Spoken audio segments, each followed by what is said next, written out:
Her daughter handed her a broom during her own engagement party. Helen Ford, homeowner since 1979, didn't flinch. Evan, the soon-to-be son-in-law, smirked and asked if she knew where the dustpan was. By the next week, his name would trigger legal alerts and Cassie's dreams of ownership would be auctioned to reality.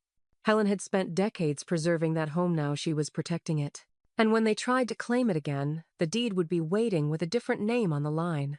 Before we begin, may I ask where in this big, beautiful world are you listening from?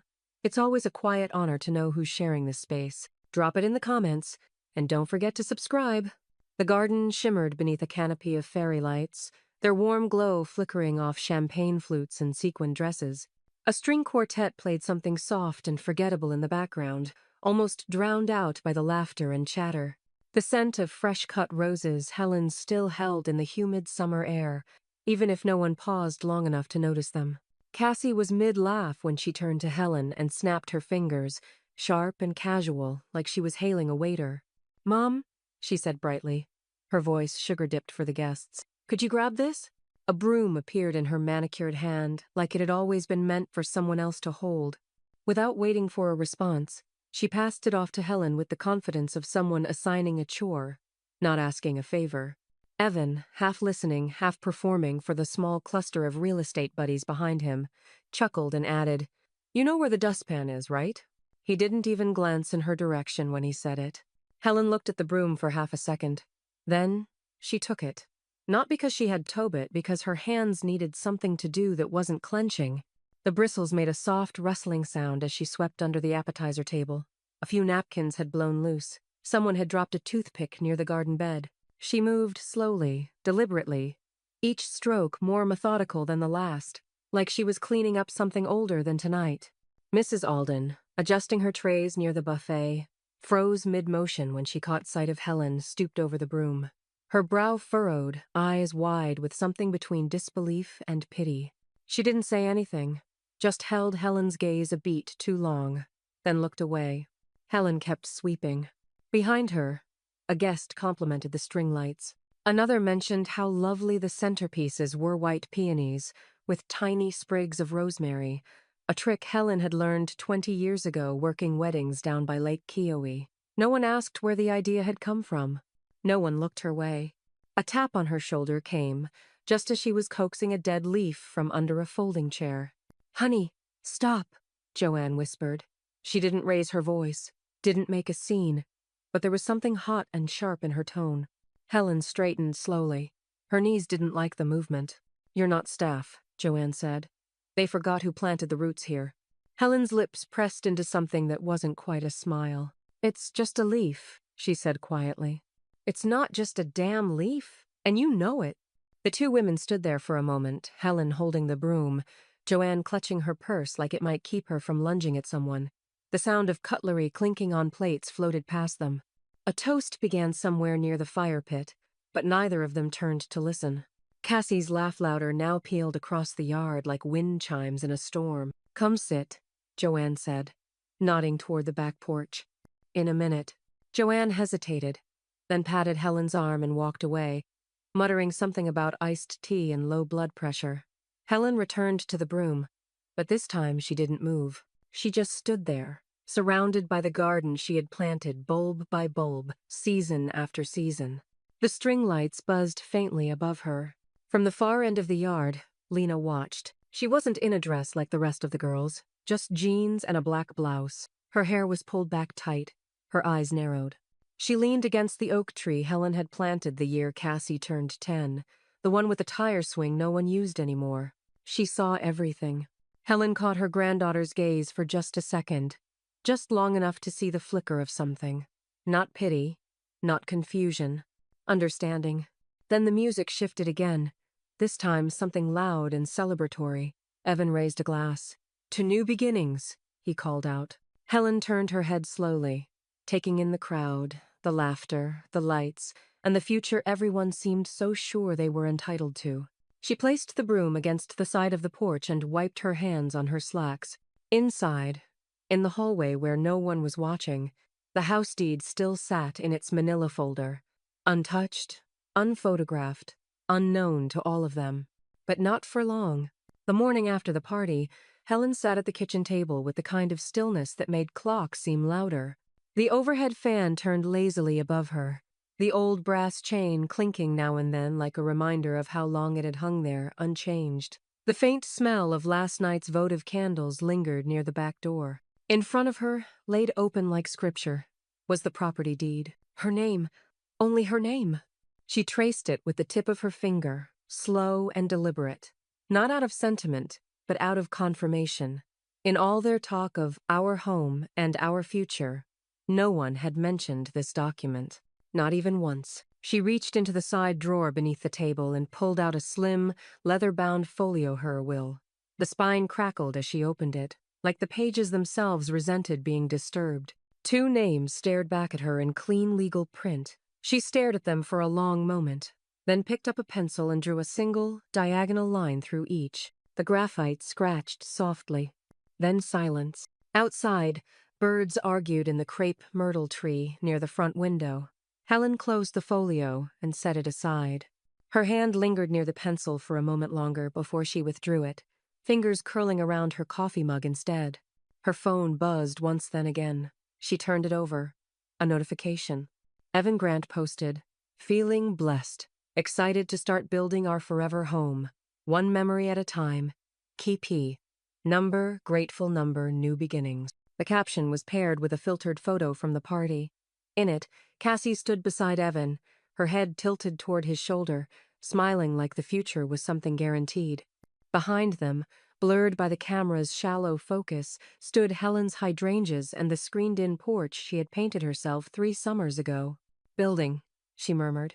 The word felt absurd in her mouth, like someone else's shoes she had no business trying on. A gentle knock came from the back screen door, followed by the slow creak as it opened just wide enough for Joanne to slip through.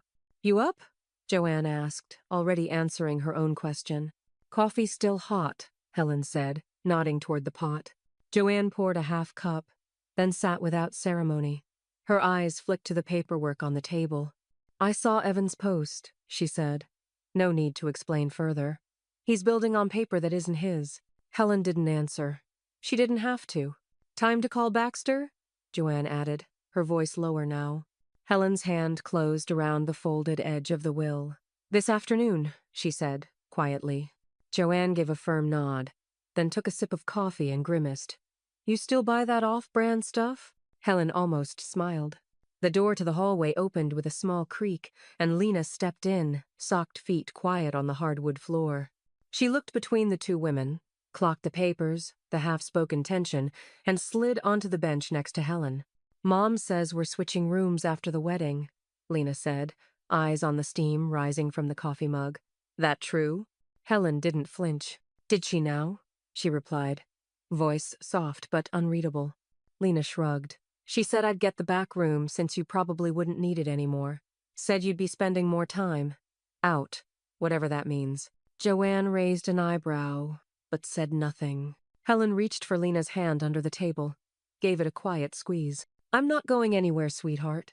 The girl nodded once, expression unreadable, then leaned her shoulder gently against Helen's. Joanne stood. "Well, I'll let you 2 talk," she said, grabbing her mug. "You call Baxter. I'll be on the porch if you want backup."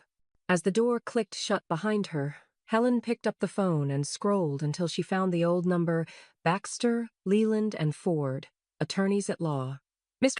Baxter had retired from high-profile estate law years ago, but kept a small, quiet practice out of loyalty and boredom. She tapped call. It rang once, twice, then. "Baxter here," came the familiar voice, steady as ever. Helen didn't wait for pleasantries. "I need to discuss a private transaction. No one else is to know. Can you come this week?" There was a pause. "I can be there Thursday," he said. "Good," Helen replied. "Use the side door." She hung up. Lena, still leaning against her, whispered, "Are you mad?" "No," Helen said, eyes fixed on the deed in front of her. "I'm awake." And for the first time in a long while, the house didn't feel like it was standing on memory. It felt like it was standing on choice. The brunch was smaller than the engagement party tighter circle, trendier guests, fewer chairs. Everything was white linen and curated ease, the kind of casual that took 3 vendors and a spreadsheet to execute. Mimosa glasses clinked. Shrimp skewers rotated neatly on ceramic trays. There was a signature juice blend with rosemary sprigs floating in it. Helen had made the centerpiece arrangements that morning. Cassie hadn't said thank you. She was standing near the mimosa bar now, wrapped in a pale pink wrap dress that cost more than Helen's monthly pension. Evan stood beside her, gesturing with an open hand as a small knot of guests leaned in. One woman nodded too enthusiastically. A man in sunglasses complimented the charm of the house. Helen stood near the kitchen archway, one foot in the room, the other already out. "Let's raise a glass," Evan said suddenly, his voice confident and polished. "To good company and great beginnings." Glasses lifted, though no one seemed sure if that was the official toast or just a warm-up. He smiled, then added, "We're hoping this house becomes the forever place, a home to grow old in, raise a family, build something lasting." There were murmurs of approval. Someone said, "Cheers to that." Another clapped lightly. Helen didn't raise her glass. She hadn't been offered one. She turned and walked quietly back toward the catering table, where Mrs. Alden was stacking used ramekins with a pace that suggested impatience, barely concealed by professionalism. "You holding up?" she asked without looking up. Helen slipped a folded bill into the woman's apron pocket. "Double for you. You shouldn't have to pretend with people like this." Mrs. Alden stopped mid-stack and looked her in the eye. "You raised her better than this." Helen's smile was brittle. "I raised her. What she became wasn't mine." From the living room, laughter erupted, Cassie's voice in the center of it, as always. Helen picked up an empty platter and began clearing. She didn't ask. She didn't want the optics. She just wanted to move. In the hallway, she passed Lena. The girl was halfway up the stairs, her phone loosely in hand. She looked like she'd been frozen in place. Helen paused. "You okay?" Lena blinked. "I just heard Mom." Helen waited. "She was talking to one of the brunch girls," said. Lena hesitated. "She said you're the oldest part of the house, like you're some kind of antique fixture." For a moment, Helen didn't respond. She stared past Lena, toward the upstairs hallway. The walls up there still held faint shadows where old family photos used to hang. The ones Cassie had taken down to update the vibe. "I see," Helen said finally. Lena started to say something else, but Helen just touched her arm gently, a signal to let it go. In the laundry room, tucked behind a box of winter linens, Helen kept an old metal file box, the kind with a rusted clasp and curled paper labels. She pulled it out that evening after the last guest had left, when Cassie was off taking photos with the brunch leftovers for Instagram, and Evan was pretending to review financial spreadsheets at the dining table. She opened the box and pulled out a pre-addressed change of mail form. The envelope was crisp, never used. She had filled it out once before, but never mailed it back when Cassie's first marriage started falling apart, and Helen thought maybe she should give them space. This time, she slid in a fresh form, wrote her name cleanly. Poe Box 7413. Not a huge change, just enough. A quiet wall between her and whatever plans they thought they were entitled to build around her. She sealed the envelope, pressed the flap shut with a firm line of her thumb, and set it on the entry table. "Heading out?" Cassie called from the other room. Helen didn't answer, just picked up her keys. As she passed the staircase, she caught her reflection in the hallway mirror, the same one she'd hung in that spot 40 years ago, before Cassie had her first tooth. She studied herself, the lines near her mouth, the steadiness in her shoulders. Cassie's voice floated in again. "We're thinking of redoing the guest room. Evan says it feels dated." Helen turned, stepped out into the early dusk, and pulled the door closed behind her with a soft click. On the table inside, under the filtered glow of string lights still half hung from last night, the envelope waited, quiet, unopened, and tomorrow it would move without asking permission. Helen came home to silence, the kind that wasn't peaceful, just hollow. The front door, usually sticking just enough to announce her return, opened too easily. Inside, the air felt unnaturally crisp, like someone had thrown open all the windows and let the memory out. She stopped in the foyer. The entry table was missing. So was the blue and white ceramic bowl that had sat on it for 30 years, where keys, mail, and the occasional paperclip used to land without ceremony.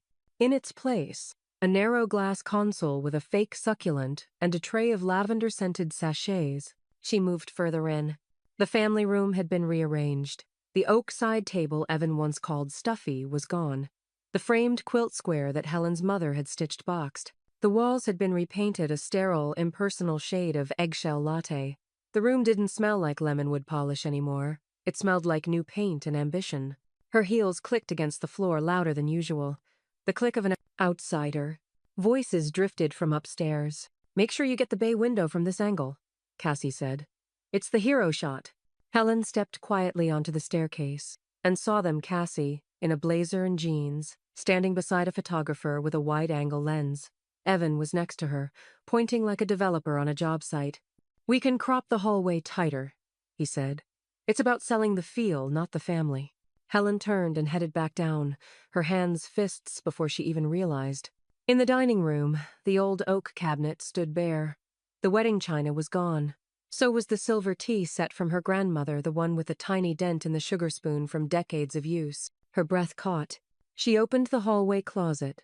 A stack of boxes labeled "Upstairs Decor Staging" sat on the floor. She reached for the top one, pulled back the flaps, and stared into it like it might bite. There it was, her grandmother's mirror. The one with the scalloped edge and worn brass frame. The one Helen had watched her mother hang the day they moved in.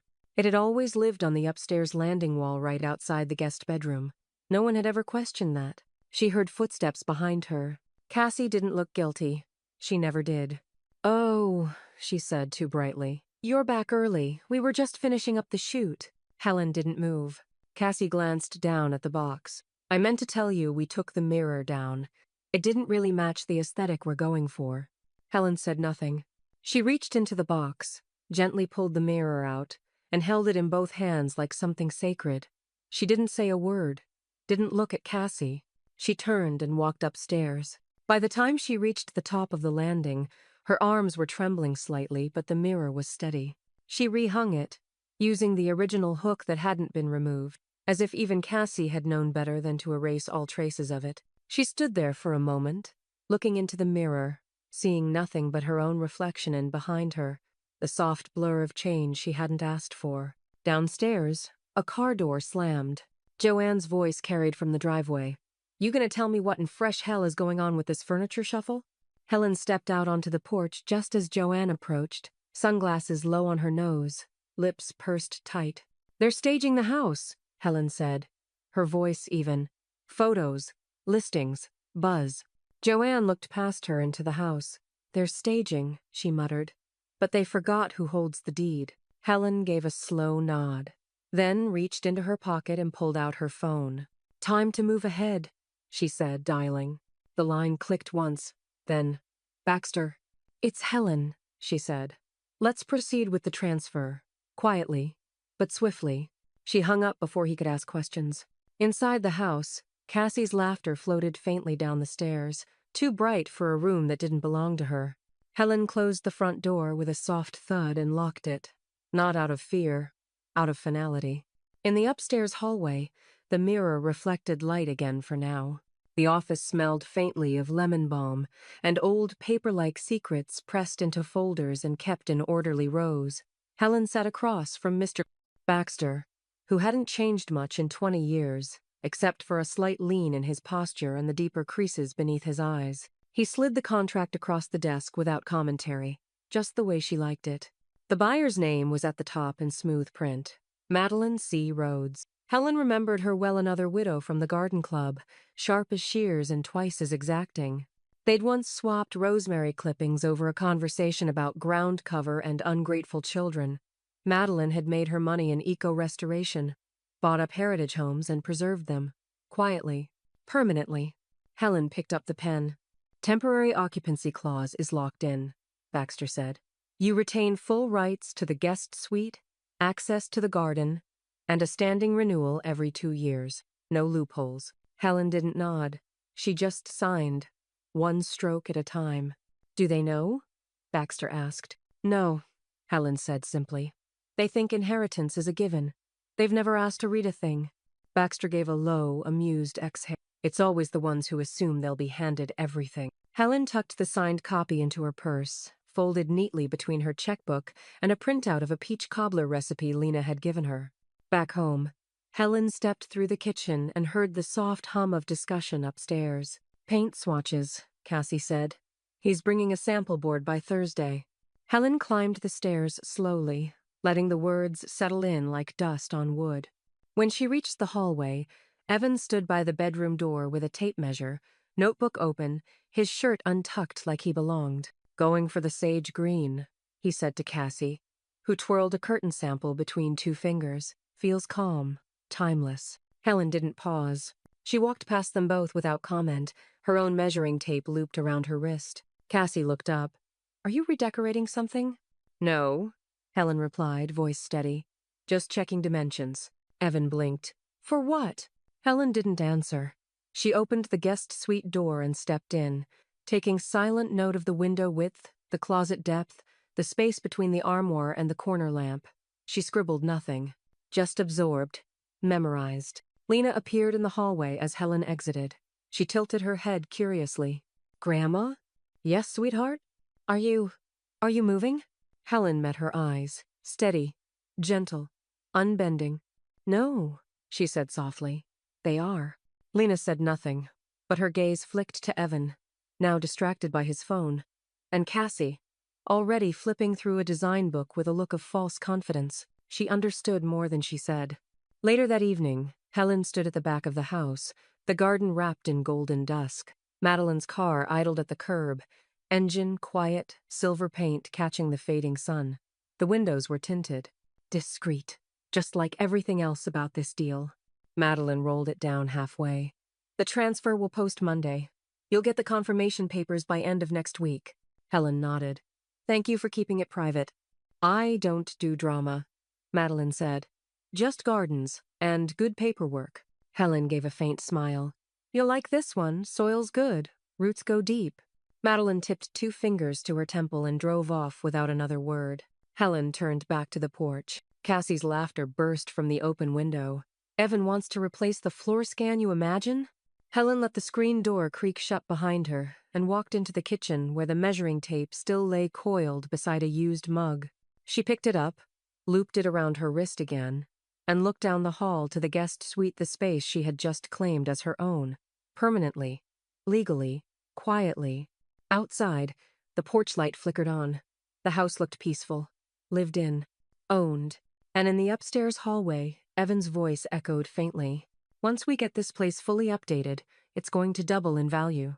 Helen opened the drawer beside her, pulled out the sealed manila envelope from Baxter, and placed it gently on the center of the kitchen table. She didn't smile. She didn't need to. The house already wasn't theirs. They just didn't know it yet. The morning sun hadn't even warmed the siding when Helen's phone buzzed. At Cassie, Glow Up Life posted, turning our family home into something modern and timeless. Grateful for the love and the space to dream. Number, before and after, number design journey, number Grant Ford House. Below it was a carousel of filtered images, Cassie barefoot on the porch steps in a flowy linen dress, Evan pointing at blueprints like he was breaking ground on a legacy. The last photo was a close-up of Helen's hydrangeas in bloom, captioned, Even old roots can support new life. Helen stared at the screen until it dimmed. She didn't click like. She didn't comment. Instead, she placed her phone on the table, turned to the window, and watched a blue truck pull into the driveway. A man stepped out with a clipboard tucked under his arm and a rolled-up set of architectural plans in hand. He had the look of someone expecting to speak to the owners. Helen opened the door before he could knock. "Can I help you?" she asked, her voice pleasant, neutral. "Here to meet Evan Grant," the man said. "Got some drafts for the master suite reno." Helen blinked once. "Ah, that won't be necessary." He laughed, awkward. "Oh, no worries. Evan told me to swing by with the specs. We'll just need a walkthrough to finalize." Helen stepped onto the porch, closing the door gently behind her. "The house isn't available for renovations." The contractor frowned. "Sorry, aren't you, Helen?" "I am." "Then you must know we're just adding value. No demo, just enhancements. Floor plan expansion, new master bath, recessed lighting." "I understand," she said. "But the house isn't available. Not to Evan. Not to you." His brow furrowed. Ma'am, he said he lives here. Helen didn't blink. Living somewhere and owning it are two very different things. He stood silent, unsure whether to argue or leave. I suggest you contact Mr. Baxter. Any further planning or misrepresentation could put your license in legal jeopardy. Her tone never lifted. Not once, but it cut all the same. The man took a small step back. I'll follow up. You do that. He left without another word. Helen stood still on the porch long after the truck backed out of the drive. Across the yard, Joanne leaned on her cane, arms crossed, watching from her perch on a cushioned rocker. That's you shooing off another one? She called. Helen didn't answer right away, just exhaled slowly. He said he had plans. Plans are for people who ask first, Joanne said, squinting. They brought this on themselves, you know. Built a castle on a foundation they didn't pour. Helen gave a small nod. Not my job to hold up the scaffolding. Joanne raised her tea glass in a slow salute. Damn right it's not. Inside, Helen sat down at the kitchen table and picked up the manila envelope again, her fingers resting on its edge. By noon, Baxter had already sent the cease and desist to Evans' brokerage. The subject line was cold and perfect. Unauthorized development planning. Immediate halt required. Helen didn't need to read the whole letter. She knew what it said. Knew the line Evan would read with a clenched jaw. No party shall pursue alterations, improvements, or claims upon property no longer under their legal purview. Let them find out in legalese. She poured herself a fresh cup of tea, the steam curling upward like breath she didn't have to hold anymore. Lena appeared in the doorway, holding a small cardboard box. I found this in the pantry, she said. Your favorite. The lavender blend with the little rosebuds. Helen looked at the box, then at her granddaughter's face untroubled, but not naive. Lena sat beside her, sliding the tea box onto the table. So, what now? Helen looked out the window. The hydrangeas were still blooming, even after being paraded on Cassie's social feed like decoration. They belonged to the soil, not the spotlight. She turned to Lena. Now? Helen said. Now we let them try to catch up. And upstairs, unaware, Cassie was already texting a new contractor. Unaware, Evan was already drafting an email marked urgent.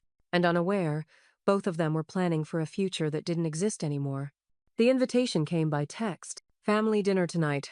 Just us. 7 p.m. No phones at the table. Mom. Cassie rolled her eyes when she read it, then tapped back a thumbs up. Evan replied with a check mark. Lena said nothing but showed up early to help set the table. Helen didn't make a big fuss. She reheated a casserole she'd frozen weeks ago and pulled out the real napkins linen, the kind you fold in thirds without fanfare. A pitcher of iced tea. 1 bottle of wine. No centerpiece. Just space. And intention. They sat down around the oak table with the same arrangement they always had, Helen at the head, Cassie to her right, Evan across, Lena on the end near the window. Joanne arrived 5 minutes late and brought peach cobbler, like always, then took the seat closest to Helen and dropped her handbag with an audible thud. It wasn't tension that filled the room. It was curiosity, Evan feigning politeness, Cassie absently scrolling under the table, Lena watching everyone like a silent jury. Joanne just waited. She already knew what was coming. Helen didn't bother with appetizers or pleasantries. She let everyone get a few bites in. Then, quietly, she reached into the manila folder on the floor beside her chair and placed a white business card in the center of the table. Thought you all should meet the new owner, she said. Cassie glanced at it, squinting. Who is Madeline Rhodes? She's the woman who bought this house. Evan barked a laugh, like it was a performance and he'd finally found his line. Bought it? What are you talking about? Helen took her time. She reached in again, pulled out a stapled document, and laid it gently beside the card. Deed transfer. Signed. Notarized. Final. Cassie's fork froze mid-air. This isn't real. Oh, it's very real, Helen said. Madeline and I signed the contract last week. Transfer finalized Monday. Evan leaned forward, scanning the signature. Number! This is a joke. You're trying to scare us. Helen tilted her head, calm as a lake in winter. Number. The joke was thinking it was yours to begin with. He stood up abruptly, pacing. You're telling me you sold the house we live in? No, Helen said, sipping her tea. I sold the house I own. You live in it. That was always the difference. Cassie's face had gone sheet white. You can't just do that without telling us. Without. Helen raised a single hand. I didn't have to tell you. That's how ownership works. Not everyone gets a vote. Joanne clinked her fork against her glass, gently. To title holders, she said, voice crisp and dry. God bless 'em. Lena hadn't moved. Her eyes never left the documents. You're staying, though, right? She asked quietly. Helen turned toward her. Yes, I arranged to rent the guest suite from Madeline indefinitely. I'll have my own entrance, my own space. Cassie scoffed. So we're tenants? You're squatters if you don't adjust quickly, Joanne muttered. Evan turned, pointing. This is insane. We were planning renovations, improvements. This was going to be our... Your what? Helen asked. Legacy? Project? Investment? She let the word linger like ash in the air. You took down my mother's mirror, she said evenly. Called me the oldest part of the house. You staged my life out of the frame. So I framed something else. Cassie stood, fingers trembling around her cloth napkin. You're seriously doing this? I've done it. No, one spoke. The air had shifted.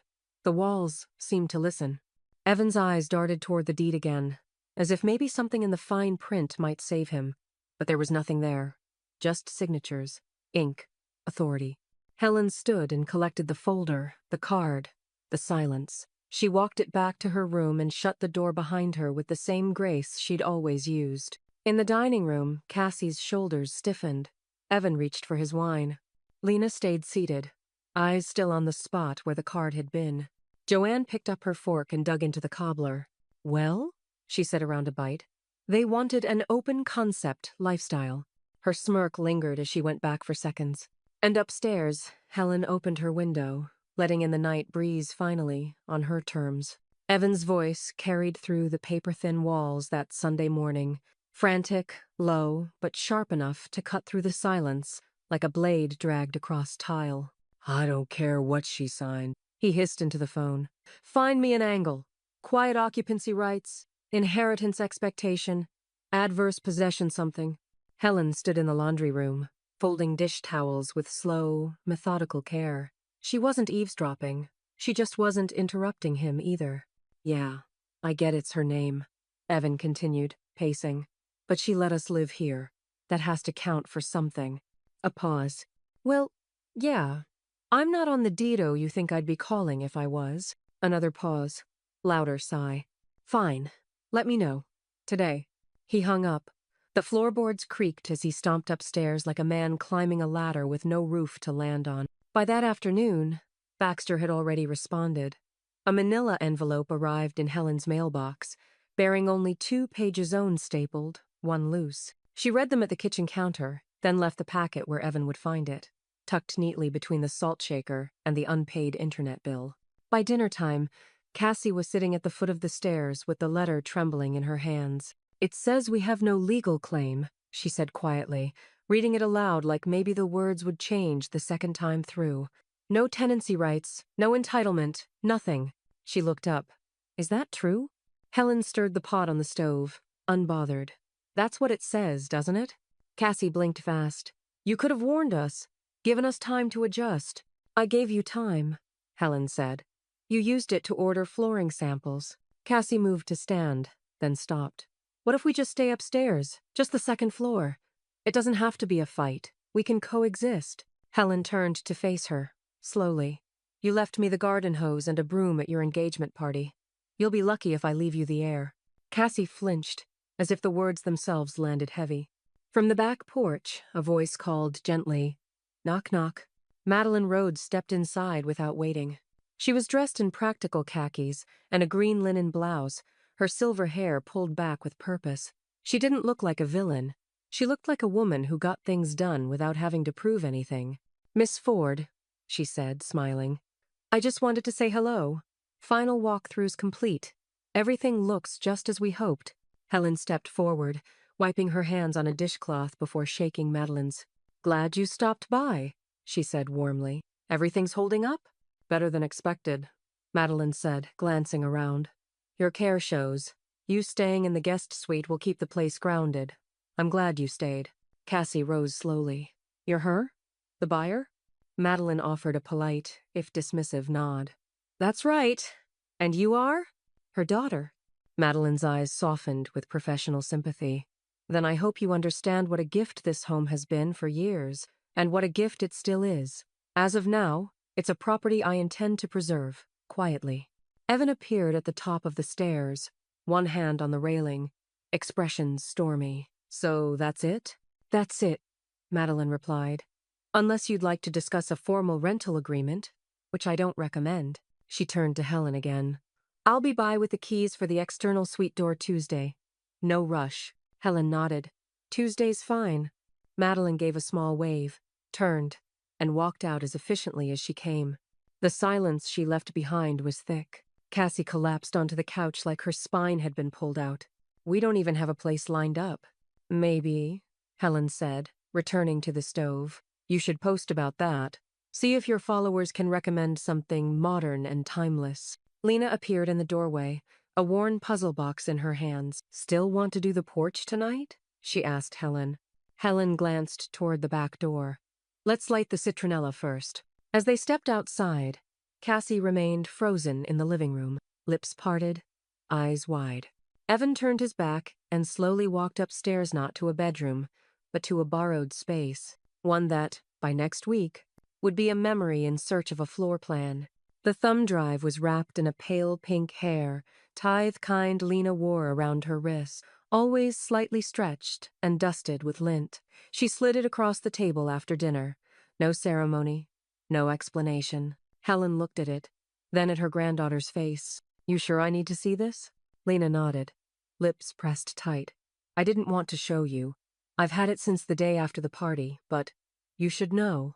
Helen took it wordlessly, rose from the table, and walked down the hall toward her bedroom. The door clicked shut behind her with the weight of inevitability.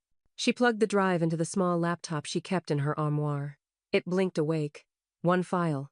No title. Just a timestamp. 2025-06, -02_11 to 43. MP4. She clicked. The video was shaky. Someone filming casually with a phone from behind a hedge. Helen recognized the scene instantly, the engagement party, before sunset. Cassie stood near the mimosa bar, surrounded by two women with matching blowouts and oversized sunglasses. The camera zoomed in as Evan walked off screen. Cassie leaned in conspiratorially, sipping from a champagne flute. Mom's somewhere out back, I think, she said, laughing. Probably watering something emotionally symbolic. One of the women smirked. She's so quiet. I thought she was staff at first. Cassie waved a manicured hand. Please. She's basically a living lamp at this point. Looks nice. Doesn't make noise. Just kind of sits there. Laughter. I mean, she added with a mock shrug, every historic home has a fixture you don't really use anymore. Helen paused the video. The still frame froze on Cassie mid-laugh, her teeth bared in a way that made her look unfamiliar. Younger, crueler. Helen sat there for a long moment, unmoving. Then she closed the laptop, ejected the drive, and set it down on the dresser next to a small ceramic bird Lena had made in second grade. It had been cracked once and glued back together. Joanne knocked once before walking in. I saw Lena leave your room like she was carrying a ghost, she said, lowering herself into the armchair near the window. Helen didn't answer. Joanne looked at the drive, then at Helen. So she knows, she said quietly. And now you do too. Helen's voice was even. She called me a lamp. Joanne raised an eyebrow. I once got called a relic by my nephew. You know what I did? What? Cut him out of my Christmas list and outlived his houseplants. Helen let out a sound that was nearly a laugh. Joanne leaned forward, her voice sharper now. People who treat elders like furniture don't deserve four walls. You gave her roots and rain and sun, and she built a stage on top of it. Helen looked out the window at the garden. Her garden. Nothing had been trimmed this week, and still it bloomed, orderly chaos, held together by care. She stood. She walked to the armoire and opened the drawer where the will sat, still in the same leather folio, still creased along the middle from where she'd folded it too often. She opened it and pulled a pen from the drawer. The ink was slow, deliberate. A new name. in confident, blue strokes. Lena Ford, sole beneficiary. She dated it, initialed the margin, folded it again. This time, it didn't feel like correction. It felt like clarity. The next morning, Helen stood on the porch as the sun broke low across the yard. The thumb drive sat in a small clay bowl beside her rocking chair. She didn't need it anymore. She didn't need to explain. She didn't need to defend. Inside, Cassie and Evan were still asleep, or pretending to be. Lena stepped out barefoot, a mug in her hands. "You okay?" she asked. Helen nodded. "I'm better than okay." She looked at her granddaughter, at the quiet steadiness in her posture, the absence of entitlement in her gaze. "Funny thing about lamps," Helen said.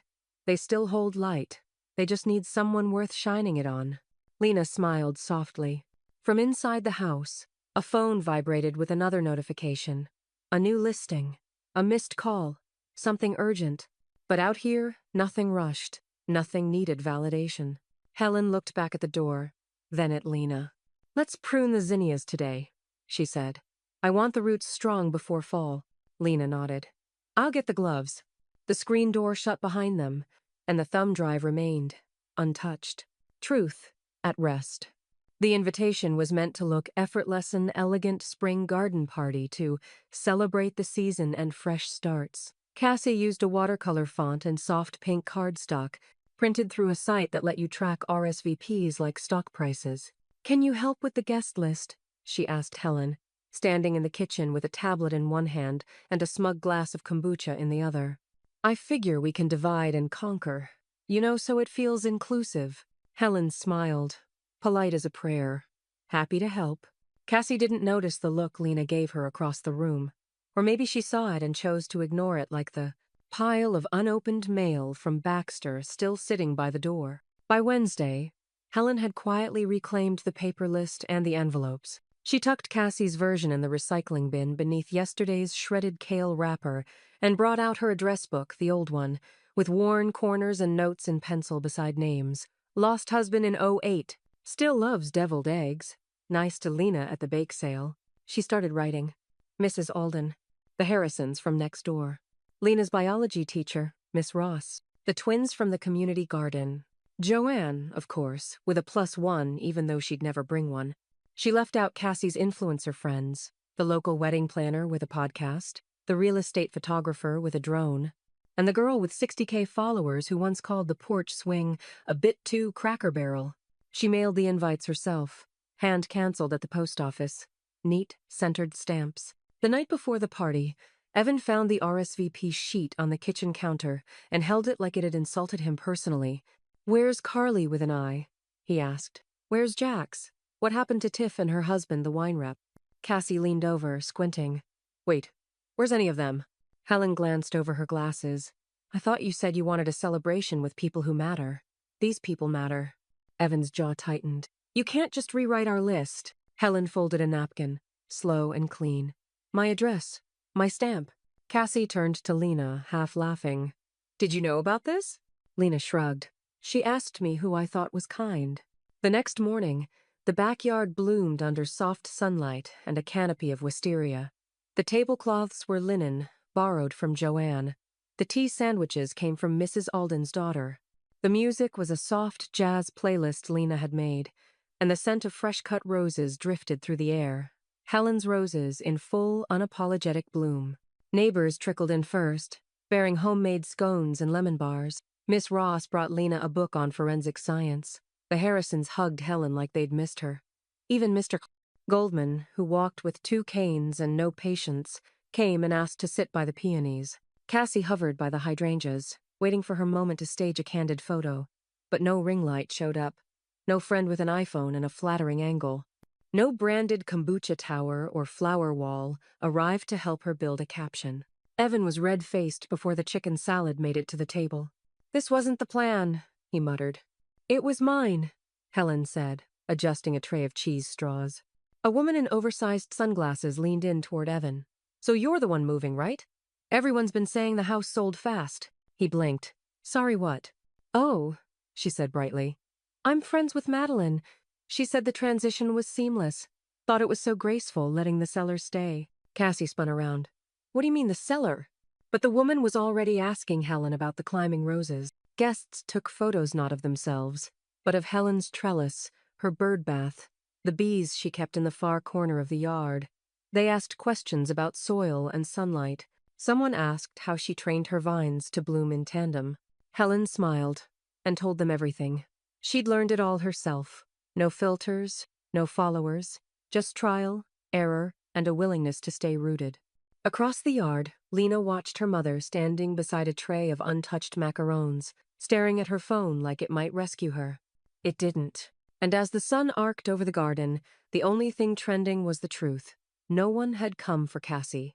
They had come for the woman who made things grow. The envelope arrived in a stiff, legal blue, hand-delivered by a courier who didn't linger. It sat on the hallway console for 2 hours before Evan finally opened it. Cassie watching from the stairs with her arms folded tight across her chest like armor made from cashmere. 14 days, he read, mouth dry. They're actually kicking us out. Helen, in the kitchen, didn't flinch. She already knew.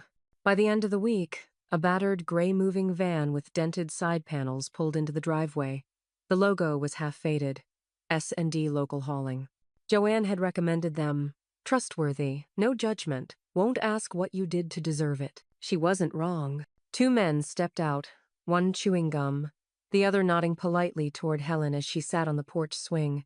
A pitcher of sweet tea rested beside her, sweating in the sun. Her glass had a lemon wedge floating just right. Cassie came out the front door in oversized sunglasses and silence. Her mouth was drawn in a flat, practiced line that used to pass for composed. Evan trailed behind, phone in one hand, earbuds tangled in the other, already muttering about reels and spins and messaging the narrative. Helen watched them for a while, the slow spiral of cardboard boxes and cheap plastic bins they had bought to organize their lives now, loaded with things that never really belonged. From her chair, she could hear them muttering to each other. Evan cursed when one of the movers dropped a box marked guest room, linens. Cassie nearly shrieked when a flower vase tipped inside its bubble wrap cocoon.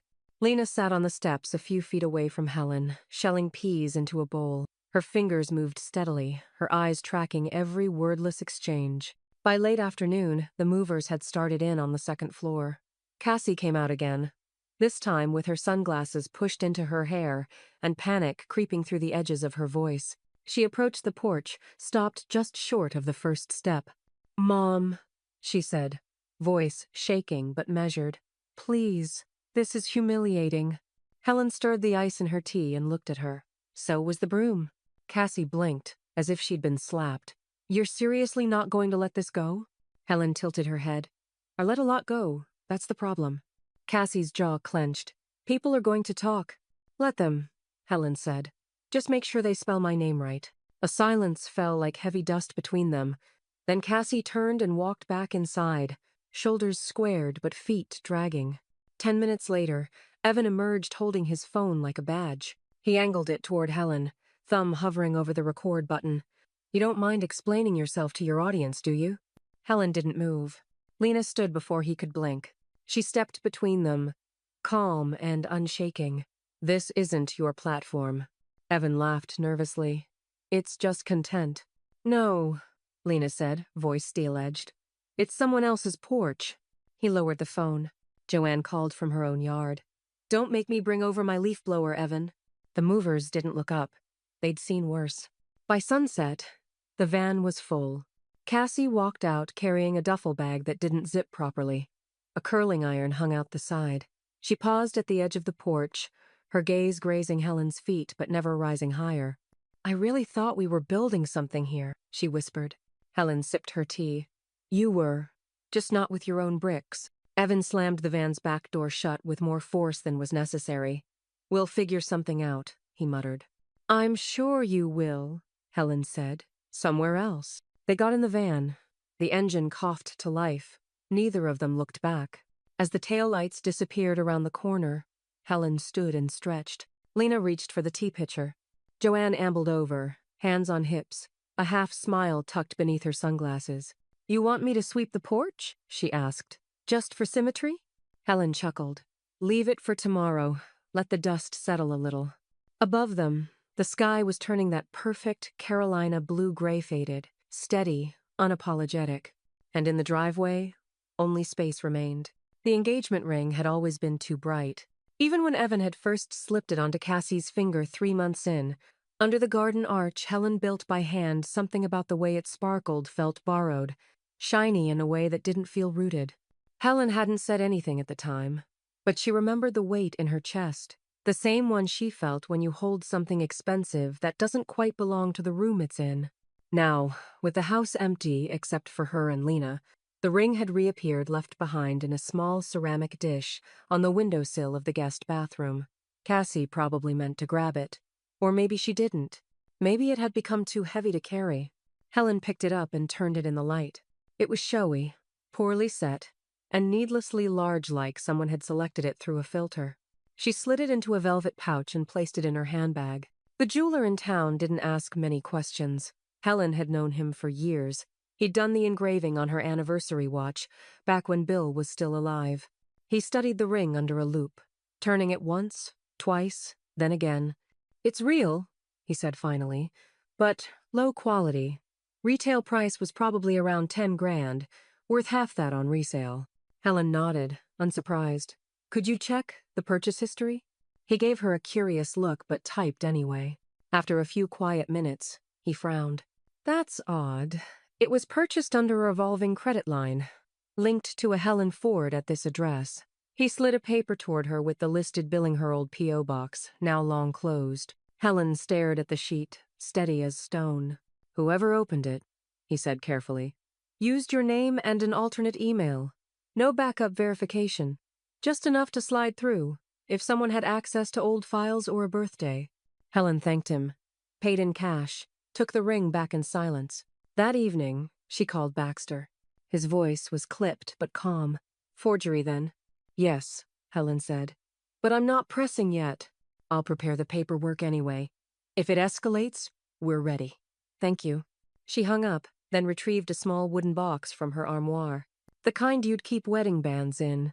She lined it with tissue, placed the ring inside, and taped it shut. On the top, she wrote in clear black ink, "Return to sender." She left it on the hallway table, just inside the front door. She didn't have to wait long.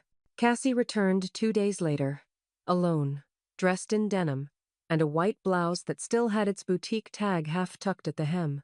Her makeup was clean, precise. Too precise for someone who claimed to be dropping by for one last thing. Helen didn't move from her chair in the den. "It's on the table," she called out. "Take it." Cassie picked up the box and didn't open it. She stood there for a moment, fingers grazing the edge like she might say something. She didn't. She turned to leave. As the door opened, Evan stood waiting on the porch. He looked thinner, quieter. Something in his posture had crumpled. Helen saw him glance toward the window, but never look her in the eye. Cassie joined him wordlessly. They walked down the steps together, neither speaking. At the bottom of the path, Evan said something's oft, short. Whatever it was, Cassie didn't reply. Helen stood and walked to the doorway, watching them from a distance. No need for confrontation, just observation. Lena came up behind her. "That the ring?" Helen nodded. "Charged it to my name." Lena frowned. "You going to press charges?" Helen watched as the pair disappeared down the sidewalk. No car waiting, no cameras, just pavement and silence. "Only if they come back," she said. She shut the door gently and locked it. Then she turned and walked toward the kitchen, the sound of the kettle whistling like punctuation. The air inside Baxter's office was still. Not stale, not cold, just still, the kind of stillness that held weight. Papers were stacked in crisp, silent piles. The pen lay waiting atop a thick folder with gold tabs and embossed letterhead. Helen sat on the same side of the desk she'd always preferred, left of center, facing the window, where she could see the parking lot oak casting shadows on the sidewalk. Baxter cleared his throat. "This confirms Lena Ford as full successor trustee and sole beneficiary of the remaining estate. House, contents, investments, mineral rights if you ever want to impress her with those." Helen smiled faintly. "She's more into butterflies than oil." He continued without missing a beat. "Cassie Ford has been removed from all beneficiary positions, retroactively. I've also added a line under power of attorney protections for your medical care, just in case." "And Evan?" Baxter reached for another file. He's already been flagged by 2 brokerages for misrepresentation on loan documents. His name now triggers a legal alert if he tries to claim familial right through marriage. I've got it locked down tighter than Fort Knox with better manners. Helen nodded once. Good. He passed her the pen. It moved steadily in her hand. No shakes, no hesitation. Just 3 clean signatures. 1 initial, a thumbprint seal. When it was done, Baxter closed the folder, tapped it twice like a gavel. It's done. Helen leaned back in her chair.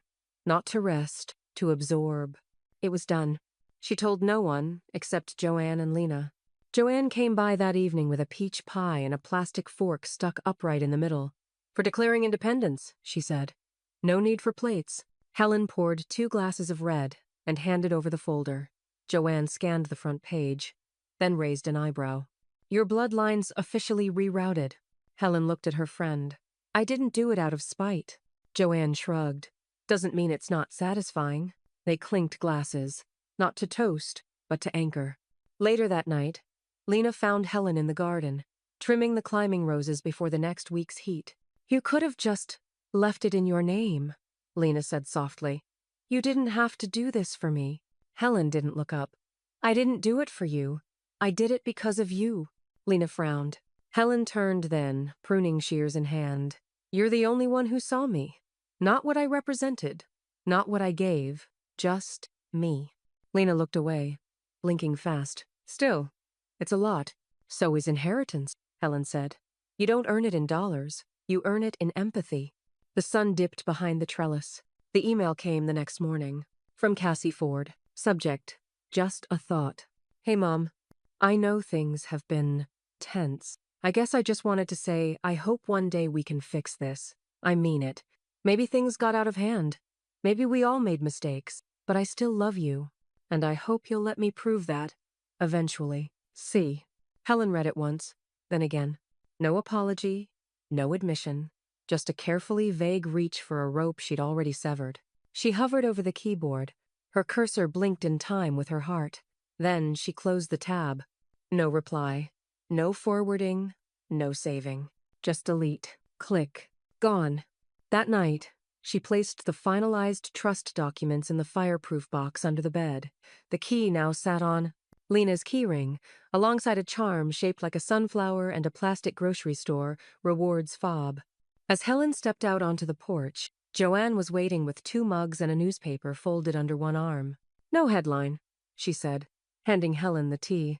But it still feels like the front page, doesn't it? Helen nodded. Power doesn't always make noise. Sometimes it just transfers. They sat quietly as the wind moved the porch swing. And in a small email account miles away, Cassie refreshed the inbox again.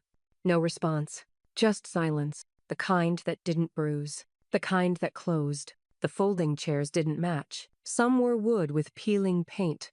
Others were plastic with scuffed legs. One had a crack duct, taped at the corner, courtesy of Joanne's garage, but arranged beneath the shade of the flowering dogwood. They looked deliberate, like a circle of friends that didn't need staging. Helen and Lena had set the brunch table together just after sunrise. Nothing extravagant. A pitcher of orange juice with condensation down its neck. Ceramic mugs borrowed from 3 different cabinets. A short stack of scones baked that morning, still warm. The place cards were handwritten, simple. Names only. No hashtags. By 10 o'clock, the backyard was full. Neighbors mingled beside the hydrangeas. Mr. Goldman grunted his approval over the rosemary biscuits. The twins from the garden plot brought seed packets tied in string. Miss Ross arrived with her rescue mutt in tow and told everyone how Lena had aced her final project. But mostly, the talk was of Helenoff, her soil, her roses, her unexpected storm weathering. You bounced back, someone said. Helen shook her head gently. I didn't bounce. I rooted. Near the trellis, Joanne set down a paper-wrapped bundle beside the lemon tart. It's nothing, she said, but also everything. Helen peeled back the paper. Inside was a small wooden plaque, etched in uneven script. Owner, not occupant. Helen traced the letters with one fingertip, eyes wet but unshed. Did you burn this in by hand? Burned the old labels off first, Joanne said, then made room for the one that fits. The sound of forks clinking and birdsong wove together in soft rhythm. Baxter arrived late, as always, holding a bottle of sparkling cider and wearing a tie that looked like it had been ironed in the car. He raised his glass after 2 sips. "To knowing when to close," he said, pausing, "and when to reclaim." Everyone raised their mugs and mismatched glasses. Even the wind seemed to pause to listen. Then Lena stepped forward, a folded paper in her hands. "I wrote something," she said shyly. "For Grandma." The yard hushed. She read slowly, voice steady but warm. "You taught me soil holds more than roots. It remembers. It keeps score in silence, then blooms anyway. You taught me home is not built in square feet, but in the inches we refuse to give away. You taught me age is not erosion, but weathering, and the strongest things are shaped by storms." Helen didn't speak. She just reached out, took her granddaughter's hand, and squeezed once. Lena leaned down, kissed her cheek. "Thank you for seeing me." Helen's voice was soft. "You saw me first." The crowd thinned as the sun began to dip. Napkins fluttered. The dogwood swayed. Helen sat alone for a while on the porch swing, the plaque resting on her lap. The air held no tension, no anticipation, just the quiet satisfaction of a chapter closed with grace. Inside the house, no raised voices, no clicking heels, no urgency. The past had packed its bags. Only peace remained. Lena came out with a tray of tea. "One more cup before we clean up?" Helen smiled. "Only if you let me wash the mugs this time." They sipped together in silence as dusk settled. And somewhere far away, a former inbox sat unopened. No new messages, no forward buttons, just pause. The kind that isn't empty, just earned. And under the porch swing, the roots held steady. The envelope was cream-colored. No return address.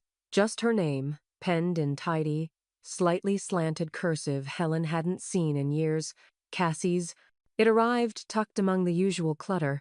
A coupon flyer, a dental appointment reminder, a seed catalog she still liked to flip through even if she ordered nothing. She knew what it was before she opened it.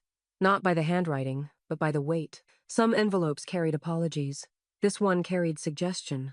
Inside was a photo. Helen, younger, seated in a lawn chair with a baby wrapped in pink fleece, sleeping against her chest. Cassie. The back of the photo read, "Summer, 91. First time she fell asleep on me." Helen turned it over again and looked into her own younger eyes. They looked tired, soft, hopeful. Tucked behind it was a folded card, the kind you'd pick up last minute at a grocery store rack. No flowers, no glitter. Inside, 4 words written in familiar ink. "You're still family. See."